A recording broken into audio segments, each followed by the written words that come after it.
Welcome to the BMAX Sports Podcast. Hey, we got 30 minutes for the rest of our lives. 30 minutes for the rest of our lives. Make sure to subscribe on all platforms. Let's be great. Let's be great. Hope you enjoy the show.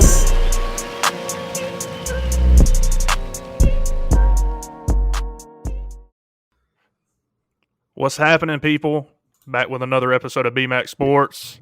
Today we are going to be doing an SEC preview. So, with that being said, we're going to jump straight into it. We're going to divide it up into West and East, and we're going to go from the bottom to the top. There's 7 teams in each division. We'll start with the number 7 team in the West. I have Arkansas. I think Sam Pittman's got his work cut out for him, first-year head coach. He was the offensive line coach, I think, at Georgia. Mm-hmm. I think he might have got in a little over his head here. He's got a big rebuild coming up. And I don't think Felipe Franks is going to help him at all. I'm pretty sure he's going to be the starter. As far as prediction goes, I got him at 4-8 and 1-7 in the SEC. I think it's going to be a real rough year for Arkansas fans. What do you guys think? Who do y'all got finished 7th?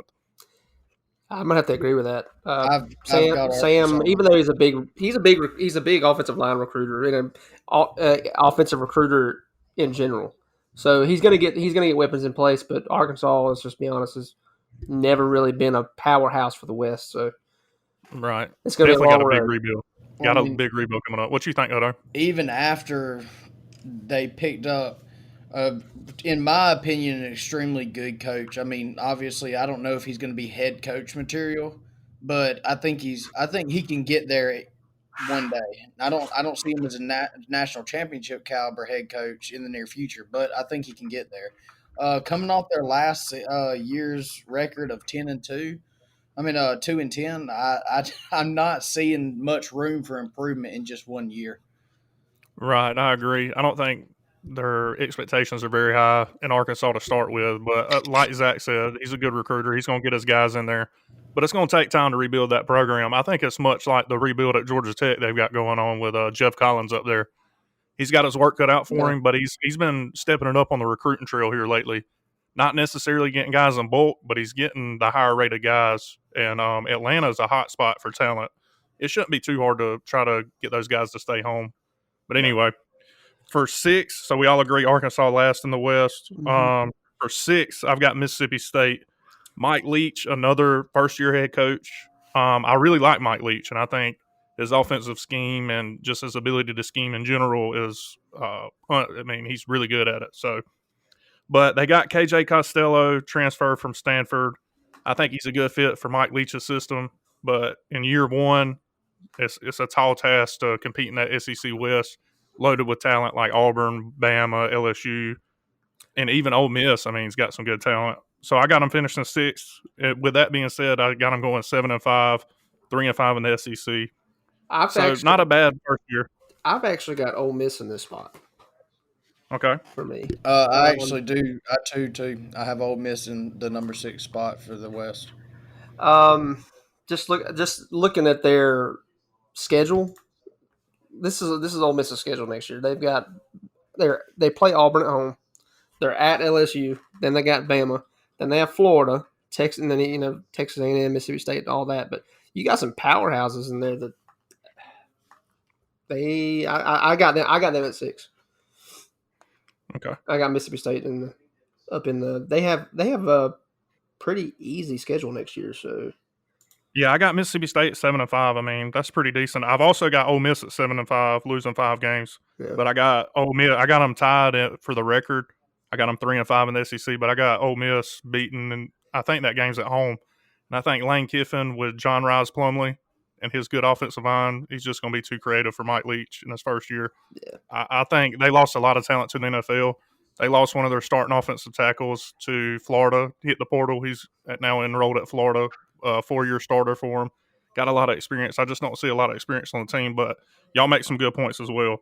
So 5, obviously, I think y'all got probably Mississippi State, and I've got Ole Miss for the same reason. 7-5, 3-5. So I like the hire of Lane Kiffin. He's another first-year head coach in the West. And these guys that are newcomers in the West have their work cut out for them. They're recruiting against Ed O. You're recruiting against Nick Saban. Man, that's rough. I'm glad I'm not Florida's not in the West. I can tell you that. So moving on, 4th, this is going to draw a lot of question marks. I can already see it. I've got LSU at 4th. I knew it. I've got them at 8-4 on the season. I think they lose to Florida, Alabama, Auburn. I can't remember the 4th loss I had them at, but I've got them. Oh, no, I don't think I got. I can't remember who I got them losing to, but I got them 8-4, 4-4. They lose a Heisman quarterback, first round running back, one of the best offensive minds in the country in Joe Brady, and several defensive talents. Man, this is a complete wash for them. Yeah, it really is. I agree with this one. I think they've got a big tumble. Yeah, I think it's not going to be from lack of talent. I think they have Edo recruits at a high level. There's no doubt about that. But I think just in general, with the lack of snaps that these guys have played in tough scenarios. I mean, a lot of times last year these guys got snaps, but it was in cleanup time. It's a whole different feeling when you're in there and it actually means something. I think the only returning wide receiver is Justin Jefferson. No, Jefferson went to the draft as Jamar Chase. That's what I'm thinking of, Jamar Chase. He's elite. He's elite now, but who's going to be throwing in the ball? Miles Brennan has seen limited action. I don't think he's going to be nothing like Joe Burrow, and he don't have Joe Brady there to groom him. That's what I'm getting to on my next point. I'm wondering what their offense is going to look like next year with Joe Brady going. I mean, I think they're going, from what Ed O's been saying in his pressers, they're going to try to run the same system, but I don't care what anybody says. Joe Brady was definitely calling the plays up there, and that's a big loss. Anytime you lose a play caller of that magnitude, dude, he's one of the best in the game for sure. Yeah. Hutto, what do you think? Who you got 4th in the West? Right now, it was kind of a toss up to me between A&M and Auburn. I've got Auburn at number 3 and then Texas A&M at number 4. That could be a toss-up. I don't see Auburn being much better than they were last year. I could be wrong, and it could be because I'm not a huge fan of Auburn or their fans. They all are jackasses. Every one of them, dude, are morons. So you've got who at 4? I've got A&M? Texas A&M at 4 right now. Okay. I mean, that's not a bad pick. LSU could surprise people. I mean, like I said, they've got the talent. The talent's there. Now, whether they mesh together, if they can mesh together, they can put a run together. They could possibly win the West. It wouldn't surprise me one bit. I could see Texas A&M not having a bad season but I mean, you're already looking my top 3. I have obviously beaten Texas A&M, and those are going to be games that I just don't see them winning.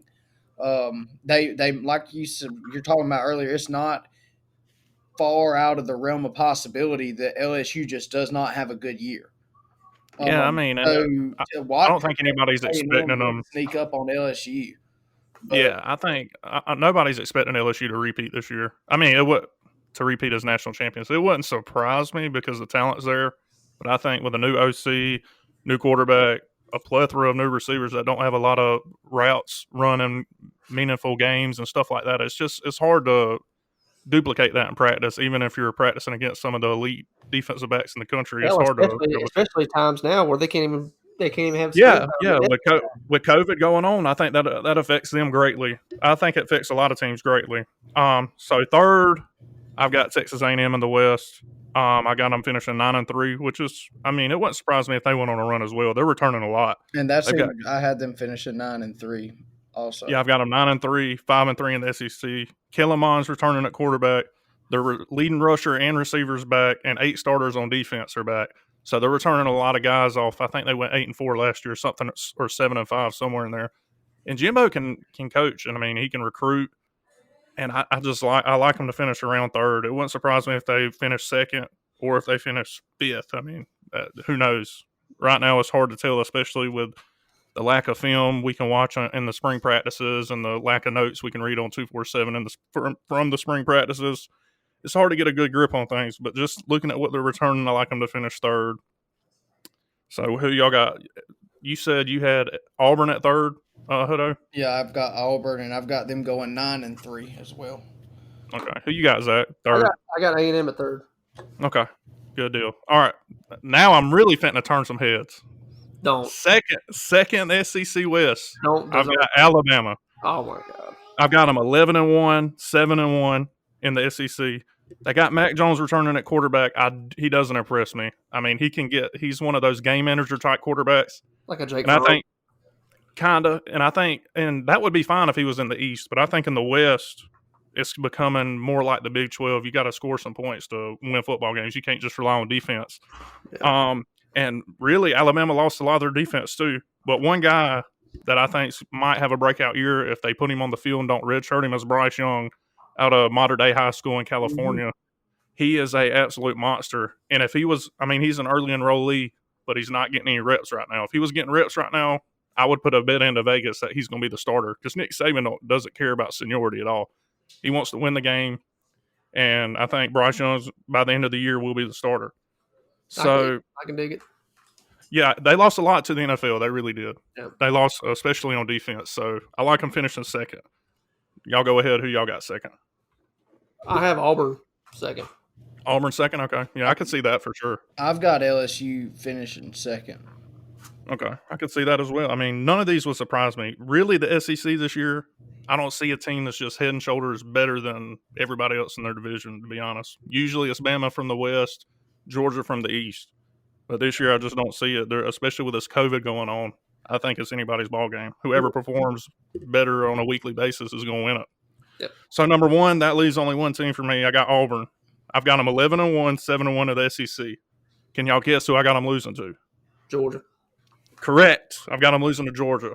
I think that defense is too good. I think they'll be able to, with Kirby Smart scheming, and they've returning a lot of people on defense. I think they'll be able to confuse Bo Nix. Yeah, they're facing Georgia on the road.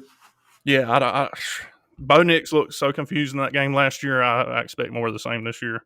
But Bo Nix is returning at quarterback. He is going to be good eventually. He showed flashes last year where he was really good. In the Florida game, he looked terrible. Todd Grantham really put a good defensive scheme together against him and confused him with blitzes. I really like them. And they have that track star, Anthony Schwartz, at the slot. He's a game breaker. They only tried to get him the ball one time in the Florida game last year. I'm not sure why, but he's an elite track athlete, and he can fly. So I like Auburn finishing first. Who y'all got first? Bama? I've got Bama. Bama. That's a safe pick. Solely on the fact that if you look at their schedule, other than UGA in the third game, and as everybody, it's not a great, insightful observation that says that right there, that's a throw-up game. You really third game of the season, for sure. two big names in the SEC. Both are going to be slobber-knocking football teams. They're. Yep. I can see it. I can see that game going either way. You look at the Bama schedule. They've got UGA third game of the season. Their first two games are going to be wins. You look at their schedule, I don't see much competition for them other than if LSU comes out and just surprises people. Yeah, I think that Auburn game could be tough for them. It was tough. I think Auburn beat them last year. Always tough for them, just because you look at stuff in the past. It's obviously already a rivalry game, and then on top of that, when Nick Saban fought for that 1 second and with the field goal return, I think that strengthened the rivalry there anyway. So I'm not saying it's not going to be a good game, and I'm not saying that Alabama couldn't lose that game. I just don't see it happening. 10-4. So I'm going to go ahead and put Bama at 11-1. Okay. See, this year is a year that I don't think any team in the SEC is going undefeated. I'm going to go ahead and say it. So we'll start with the East, and I'll start at finishing 7th in the East. I've got Missouri. I really like Eli Drinkwitz. I think that's a great hire, kid from App State, but he doesn't have a whole lot to work with this first year. I'm going to be 100% honest with you. He's also going to be calling plays. I think he's a great play caller. But there's a lot of questions on, especially at quarterback and on defense. They're not returning a lot, man, and the talent they are returning isn't very good in my opinion. I've got 3-9 and 0-8 in the SEC. I don't think they're going to win a single SEC game. Over. Yep, I think they're going over. I don't know. I went through their schedule and I didn't see a whole lot of games that they. There's definitely some games they can win in the SEC. They could probably beat Vanderbilt. They could probably beat Kentucky if they play well, but I don't see it. I've got them at 5-7. 5-7. You got them last in the East. I've got them last in the East also. Okay. So I've got Vandy last. Okay, well, moving on. So then you would have Mizzou at 6. 6, yeah. Okay, so we're just flip flop right here. I got Vanderbilt at 6. They've got Derek Mason's been there a while. They did lose a lot of production, especially Keyshawn Vaughn. I mean, probably their all time leading rusher. I don't have the stats in front of me, but they do have a guy. What is this guy's name? Ken Seals, I think's his name. Early enrollee freshman, projected to start. This guy's got some good talent.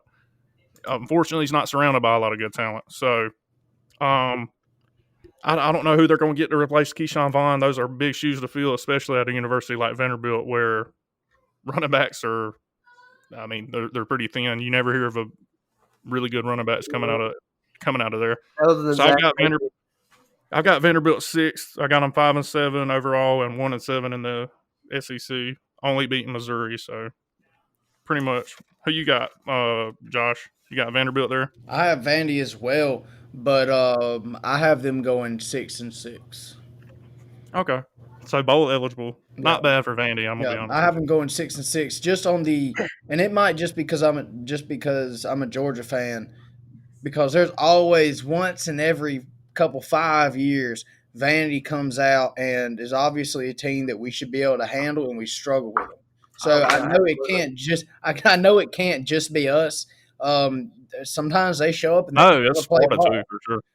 So I'm going to go ahead, and I could even see them. Honestly, I was looking at the schedule earlier. I could see them going 7-5 if they play really good football and get everything synchronized and play excellent. I could actually see them going 7-5. That's at their ceiling. All right.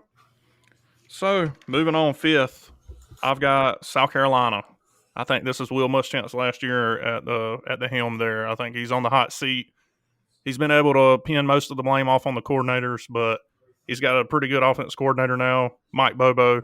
I just don't see where he's going to be able to use somebody as a scapegoat this time. I got him going 5-7, 2-6 in the SEC. Muschamp's out of there. Helinski, he's a decent quarterback, but I'm not a big fan of him. He's decent at best, very injury prone, but probably because their offensive line is not very good either. That is probably not all on him. I like the kid's attitude. He likes to win, but I just don't see him winning a whole lot of games this year. So I've got him 5-7, 2-6 in the SEC. Who y'all got at 5th? I got South Carolina as well. I think Muschamp is coaching for his job. Yeah, and he better coach it one hell of a season if he wants to keep it. I think Of course, they 8-4 is what he needs to go to keep his job, and I don't see 8 games that he can even win there. They're not beating Georgia again. They're definitely not beating Florida. I don't see it. They'll have to slip up and pull some serious upsets for him to keep his job. How about you, Hutto? I've got South Carolina as well, and I have them losing 8 games. So I 4-8. think I'm going to go 4-8 next year. Okay, wouldn't surprise me at all. I can't remember what game it was, but I had to sit there. I think it might have been the Kentucky game. I had them losing, but I had to debate it a while. 4th, I've got Kentucky, 7-5, 4-4 in the SEC. Terry Wilson's back, but how healthy is he? If Joey Gatewood can get eligible, I really like him, the guy that transferred from Auburn. But in all that being said, Mike Stoops has done one hell of a job there at Kentucky. Absolutely. Turned them from a basketball school into, they haven't really been. One year they actually finished second, I think, and Florida finished third. I can't remember. That year they played for the SEC. They played for the SEC East, and I think it was in Kentucky. Georgia pretty much mopped the floor with them, but they had a chance to win the SEC East, and that's not something you can say about Kentucky very many years. So, Sure. So I got them going 7-5, bowl eligible. Last year if they would have had an actual quarterback instead of what was that dude's name? The dude, but that's a wide receiver playing quarterback. Yeah, nasty, bro. He's nasty, dude. He's a freak athlete. So Yeah. He got drafted too. I can't remember his name. Bowden, Lynn Bowden's his name. That's it. Yeah, he's a beast. Who you got, Hutto, 4th? I've got Kentucky too, and I also have them going 7-5 this year. I think they could. I think that's extremely doable. Also, with their if you look at their schedule, I think 7-5 is kind of like an average for what I would. I'm not even putting that at their ceiling. They could, if all the guys stay healthy and with their schedule strength, I think it's not out of the realm of possibility for them to win 8 games. Yeah, that's what I have Kentucky as 8-4. Hey, that's pretty good. That's pretty good, man. Especially from Kentucky, and he's doing a lot better job than his predecessor. I can't remember who it was who was at Kentucky, but and especially in recruiting, they've got upgrades of facilities. It's only going to keep getting better for them. I feel like.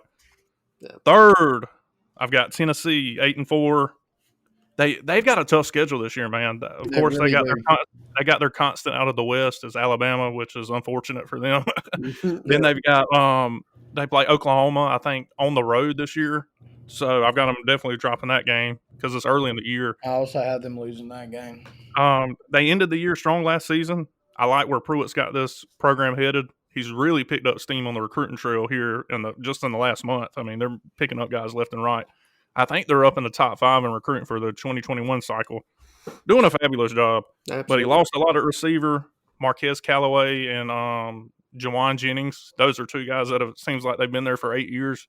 Got a lot of catches under their belt, and they accounted for I think over 70% of their receiving yards last year, which is insane. Then you got the quarterback issue. You've got Garantano still there. They've got like 6 quarterbacks. That I swear, might end it up seems starting. just like Garantano's been there for a decade too. He's been there for a minute, and then they've got what's the other guy's name? Brian Maurer, whatever Maurer. his name. He's pretty good. I mean, with some development. Unfortunately, like I said, they're not getting a spring this year, so those are teams that could really benefit from that. And I mean, I could see if Tennessee. We've talked about this before with Tennessee. I was extremely impressed with how Pruitt turned that team around last year. I did not see it happen at all. I mean, they went 8-5 last year, and with their first couple games, They started out 1-4 I and lost to Georgia State. I was blown away at how terrible they were. And then all of a sudden, they come back and they give Georgia real problems last year. Mm-hmm. Yeah, They gave I'm glad Georgia we played them real early. problems. And that Maurer kid has got a cannon. Yeah. Yeah. But, who was that rocked him last year? Was that Stokes? Oh God, it was Eric Stokes. Yeah, I'm rocked. talking about- Put a rib rocker on that yeah. guy. And then Bud crawled off the field and was puking on the sidelines. That was beautiful. You know, and speaking of that, when that happened, I loved every second of it just because I'm a Georgia fan. But I heard there was a lot of flack of people saying, "Oh, how are you blitzing this late in the game with a lead?" I mean, you have Keep them from getting the first down. You idiot. man, you got to keep the pedal on the metal. I mean, pedal on the metal. Well, I mean, let's not forget, like I just said, they gave UGA real problems in the first half of that game. Yeah. Yeah, I mean, So, Tennessee's a team to look out for. That's one thing that pisses me off. And it might just be people who their football team suck. But dude, I don't want to see, even if we're up by 3 touchdowns, if we're in the third quarter, dude, you best keep humping it. Absolutely. Yeah, for Because sure. I'm trying to see scores. I don't care if we're up by 5 touchdowns in the third quarter. Yep. I mean, obviously, I want to keep it safe by, let's put our starting quarterback on the bench. Let's kind of give our running back some reps, stuff like that. But dude, I don't want to see this garbage where we run like running plays up the gut for 3 yards and then punt because that's the nice things to do. Dude, this is the SEC. We cutthroat, baby. Yeah. I don't want to see that garbage. It's not I what agree with you. And I don't want to see soft covers either because Georgia is textbook. They'll get a lead and then they play that soft coverage and then they just like the Alabama game. We come out with a big lead and then we play that soft ass coverage and then it's just they come back. I want to see edge blitzes. I want to see motherfuckers turn to Cheerios. Dude, Tyler Simmons was on sides. Chill. Yeah, he was. Yes, he was. Did y'all see that coach, one of the white hat in that game? He retired and then come out and was like, "Oh yeah, dude, he was on sides." Yeah, I saw that story where they. I ain't even gonna say that because it'll happen and I'll get blamed for it. All right, moving on. Second in the East, I think we probably all got the same team. I've got Florida. I've got Georgia at second. Well, it could. This is a sticky one for me. This is Florida's year with all the people we're returning on, especially on defense, and we've got some key players coming back on offense. This is our year to make a run at it. But I think about that time, I think we play around the 8th or 9th game mark. I think this is where Georgia starts picking up steam.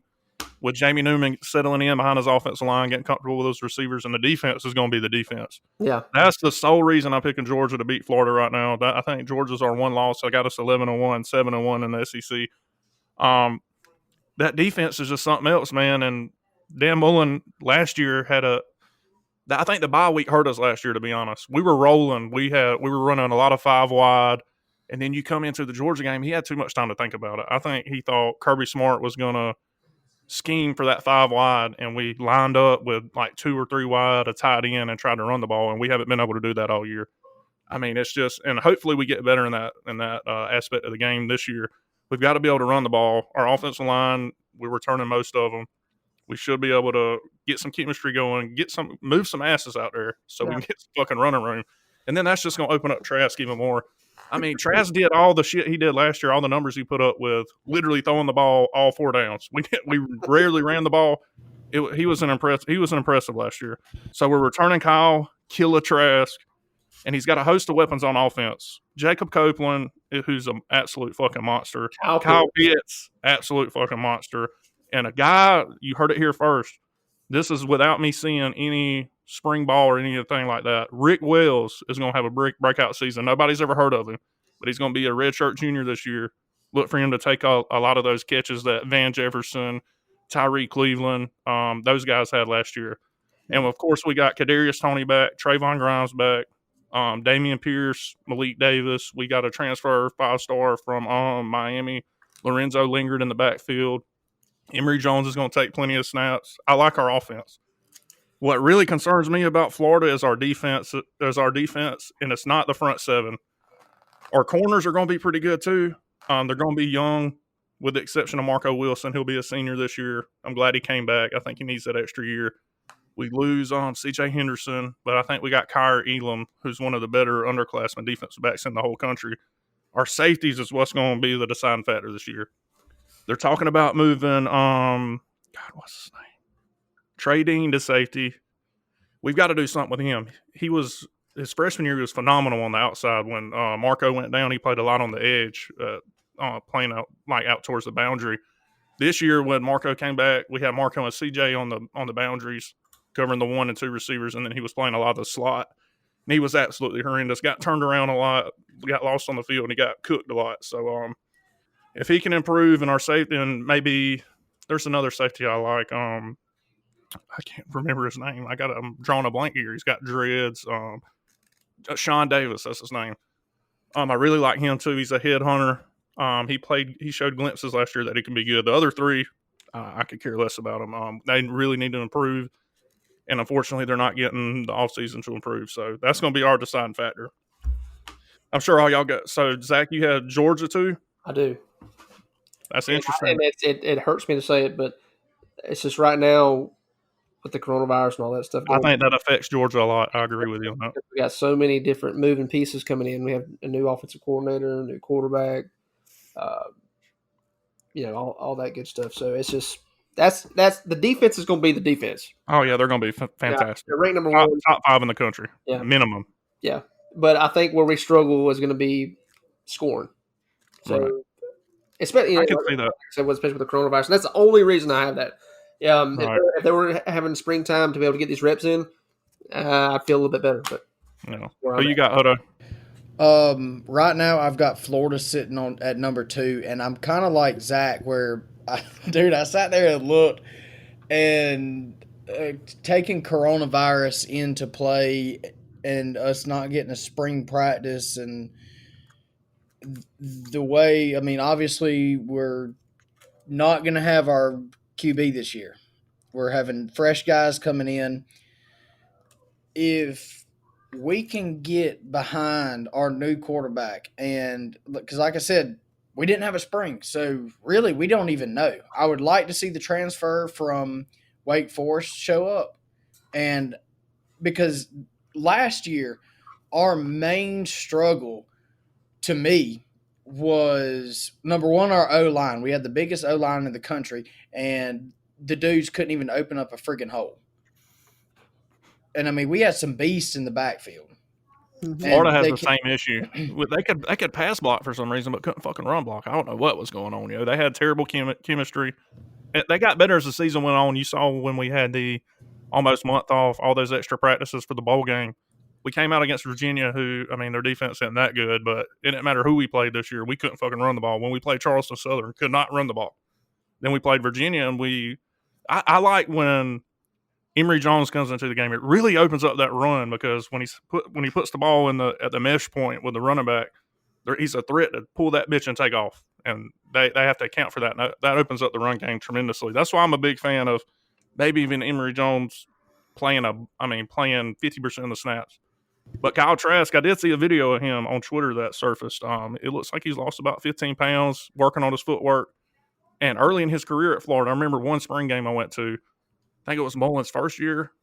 Franks was obviously going to be the starter. But Trask broke like a 40-yard touchdown run in the spring game. And I was like, holy shit, he can ride a little bit.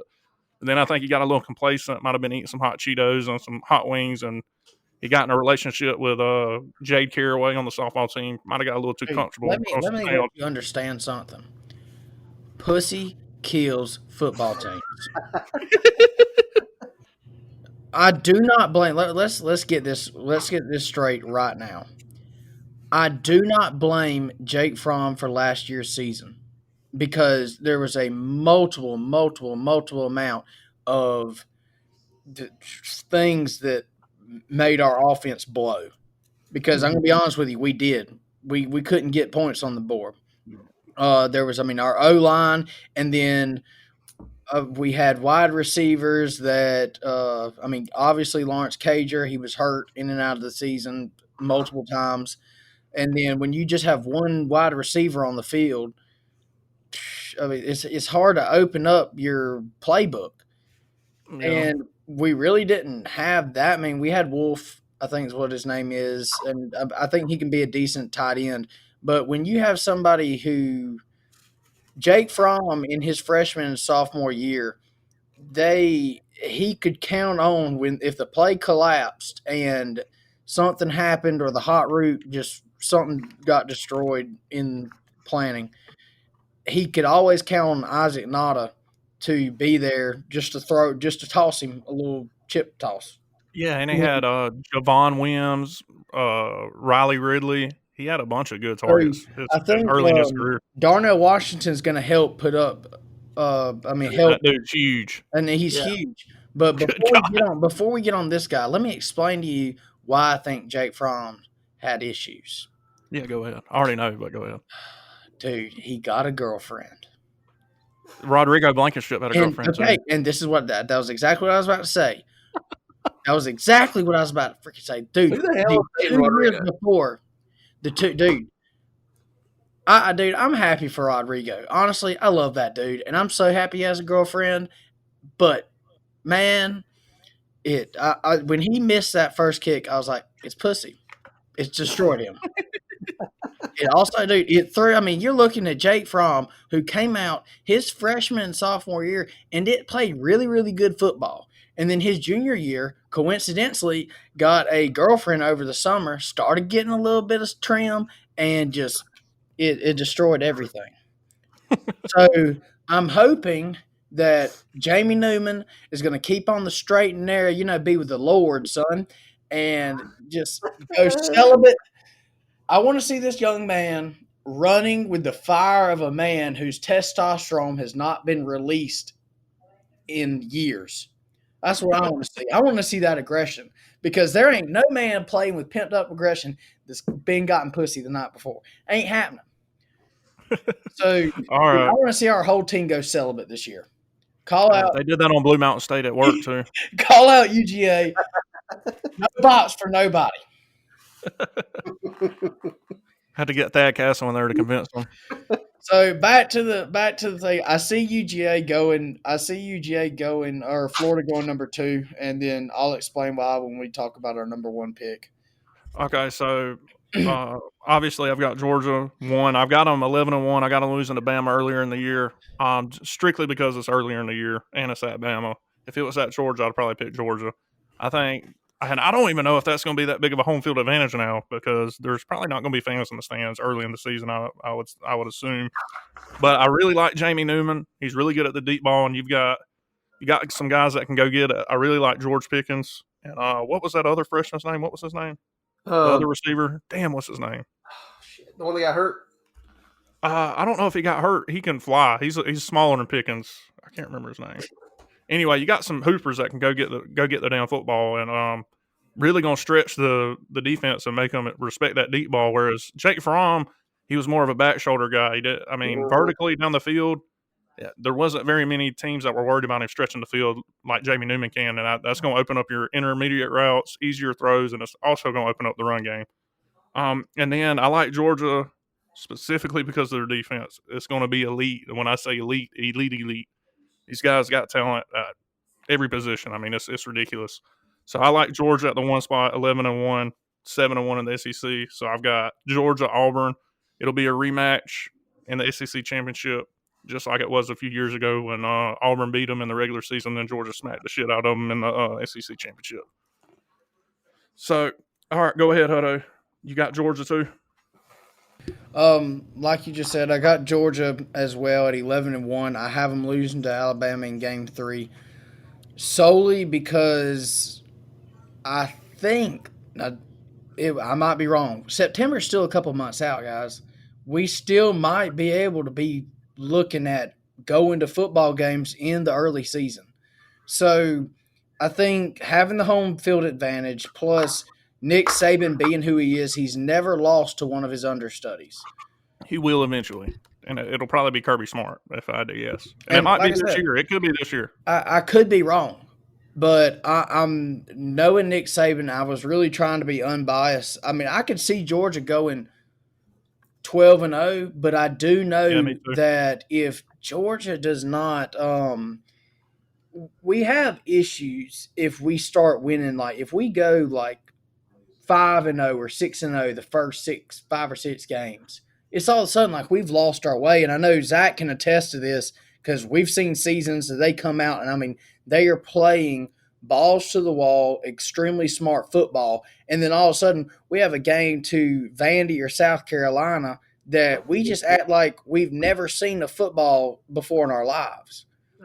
And so I don't even I don't know want to go as far as to say I hope that we lose that game to Alabama in the game 3, but if it's in game, I mean that game is really early in the season. It's not going to affect us too awful bad, and if we can learn from our mistakes in that game, then I don't see another game we lose for the rest of the season.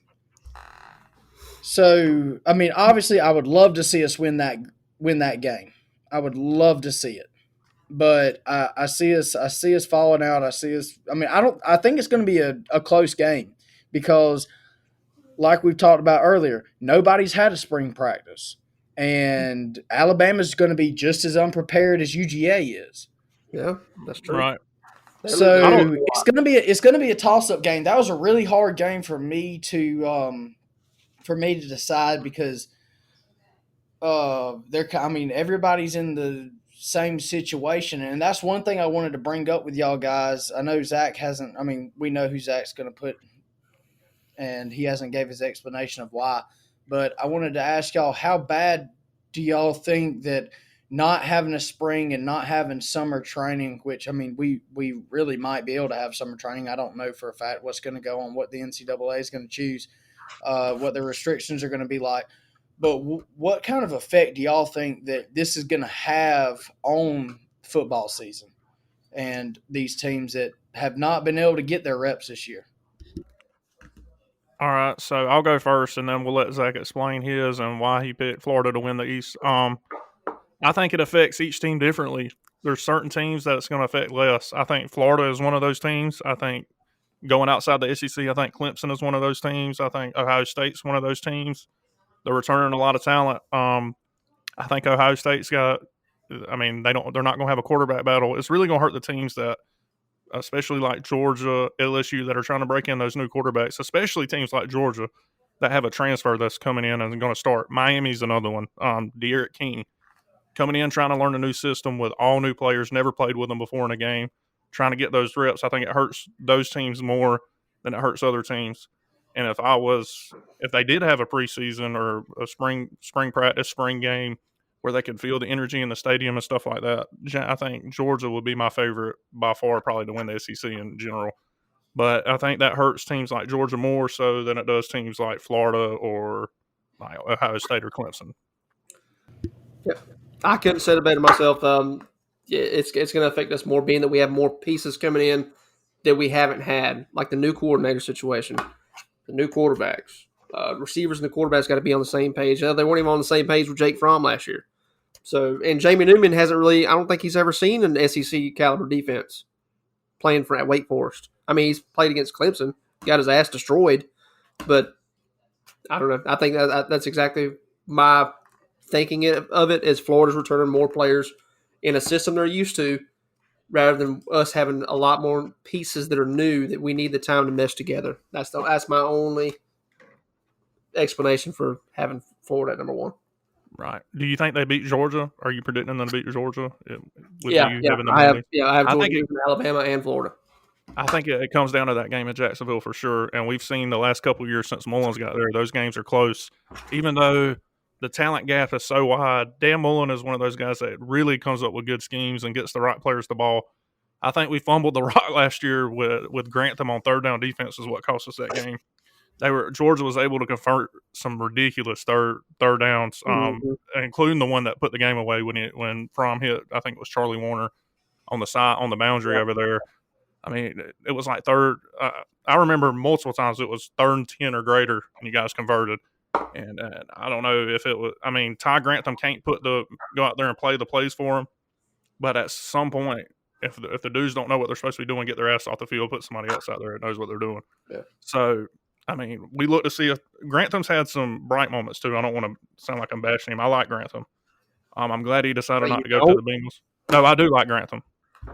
I like he's ballsy, and most of the games it pays off. Unfortunately, against Georgia, I know C.J. Henderson wasn't 100%, and I think that really affected us. Our blitzing schemes and stuff like that. We've got players, especially last year, Jonathan Grenard, Jabari Zuniga, who, if you don't double team them, are going to get pressure. But a quarterback like Fromm that's smart enough to check down, a lot of those conversions were check downs. And, I mean, you got to make sure when you're playing Georgia, you cover those up. So, hopefully, we get over the hill this year. But I think it's going to be one hell of a game. I would like to go if fans are allowed. I'm sure we will be at that time. I hope so. Yeah, me too. And the question I have for Zach, being a UGA fan, and obviously – you're looking at our new transfer. I'm fairly sure he's going to be starting just because Carson Beck can be redshirted, and I feel like that Kirby Smart felt like he made him. I don't know if he felt like he made a mistake. I kind of feel like it was a mistake to burn Fields' red shirt so early in the season like he did. Mm-hmm. Do you think they're going to start off with our transfer, or because I've got my own opinion. I want to see what you think, how our QB situation is going to fall out or how it's going to go into play. Are you asking if I think Jamie Newman's going to win the starting job? Yes. Yes. Because Carson Beck is a freshman. He was playing high school ball last year. And Jamie Newman is he a senior this year? He's a grad transfer, so I don't know. He's only got 1 year eligibility. Right. Okay. So he's had several seasons under his belt in NCAA. Of course, he played at Wake Forest, but I mean, if you look at Buddy's highlight reel, it's kind of hard to deny that he has no talent. This dude, he's got the. He's got talent. There's no doubt about that. And it's not like he's playing in the Big 12 or the Pac-12 where there's no defense at all. And he's a dual threat. So I like him. I wish we'd had Fields instead, but that's a completely different. And this is where I was kind of leading to, with us it being a really, really strange year. Do you think that they're going to try to model our offense around Newman, or do you think that they're going to try to plug him in as a piece of the puzzle to what we usually run? I think we're going to build around Jamie Newman's talents. Yeah, that's something Todd Monken does very well. He can adapt to what kind of quarterback he has. He he was down there with Jameis. And Yeah. Jameis. I mean, don't confuse what I'm saying. Jameis god awful, but Buddy threw a whole lot of yards and a whole bunch of touchdowns. I mean, so Yeah, I mean, Monken's he going to bring the system to him. Is what I think. right. Now I I don't think know so if we're too. going to run the Joe Brady offense where it's just 5 wide the whole time because we do have a stable of running backs. Yes. But I do think they're going to build around Jamie and utilize his strengths. Well, and to Yeah. me, and here's just my opinion, if we build around Newman and we start playing really good ball with him, I see a national championship this year. That's just me. Wouldn't surprise me. I mean, I feel like if we can build around now, this is just, I mean, this is top floor. We play excellent football. Mm-hmm. I feel like that a dual threat running quarterback, and I mean, we've discussed this before. The NCAA is evolving, Mm-hmm. and we're evolving into something that you can't really just have these quarterbacks who sit in the pocket and wait for the play to develop. And I'm not saying that I want a quarterback that just dashes off at every chance he gets. But if Jamie can become the quarterback that he lets the play develop, but he also, whenever something happens, play busts up, he can just turn nothing into something. Yep. I think we got a really good shot because We do. The defense is sound. There's Yeah, one the part of the defense is puzzle there where for sure. it's well, solved. I mean, I'm with you on the defense. And we've already discussed this podcast, so I didn't really want to beat a dead horse because I mean, obviously Kirby Smart's one of the best defensive minds in the game. So I really do. I think if our quarterback situation gets solved and people like Washington and I can't remember how to pronounce his name. What's the Marcus Rosemy or Rose some if guys like that can come in and make a really really big impact, I could see us at least getting to the playoffs for sure and getting into the final couple. Now, like I said, I'm not saying this is a for sure national championship, but if we can fall behind Newman and have a really really good year, I think we're going to all roll out and very high possibility for a really good season this year. and I want to touch on something you said when you said the NCAA is involving with these quarterbacks that are more mobile. You see this trend in the NFL as well. I mean, you look at the top players in the game right now. You got Lamar Jackson, Pat Mahomes. These guys are elusive in the pocket, and the elite pocket passing quarterbacks are kind of a dying breed, like the Ben Roethlisbergers, Aaron Rodgers, Tom Brady. Tom Brady. These guys are getting left behind because the game is evolving to athletes like Lamar Jackson. I mean, dude's a freak. Yeah, I agree. And even in the NCAA, if you look at the teams that made the playoff last year, it's guys that can extend plays. They don't have to necessarily be absolute burners, but it's guys that can extend the play. You've seen Joe Brady wiggle his way out of a couple tackles, and he's mobile enough where he can run out and hit somebody on the run. Justin Fields, same thing. Trevor Lawrence, we saw him absolutely burn Ohio State in the semifinal with that long ass run. And then, I mean, dude, of course, Jalen Hurts at Oklahoma was the other one. He can run a little bit. You know, just it's all evolving, and that's why people really give me hell on my YouTube channel when I talked about I wanted Emory Jones to start. I just don't see us winning a national championship without somebody without Emory Jones' skill set. So that's just my opinion. But it'll all play out, and we'll see. Like I said, everything's played in Florida's favor this year. There's no excuse this year. With the COVID going on, I think it benefits us. If we don't do it this year, I'm done.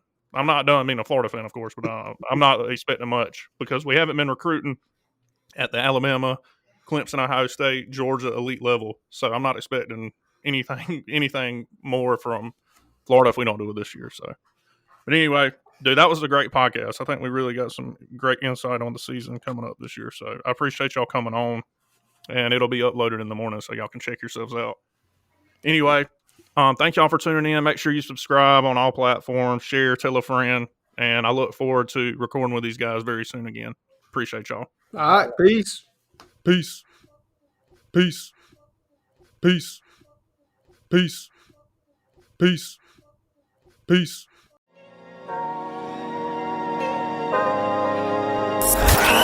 Thanks for tuning into the B-Max Sports Podcast. 40, 1, Lindsay, 25, 20, 50, 10, 5, Lindsay, stop! We hope you enjoyed today's episode. I love the show, guys. You're awesome. Listen, my whole family loves it, man. I never miss an episode. It's the best. We'll see you next week. Go rock this thing, huh? Love you, man. Go get it.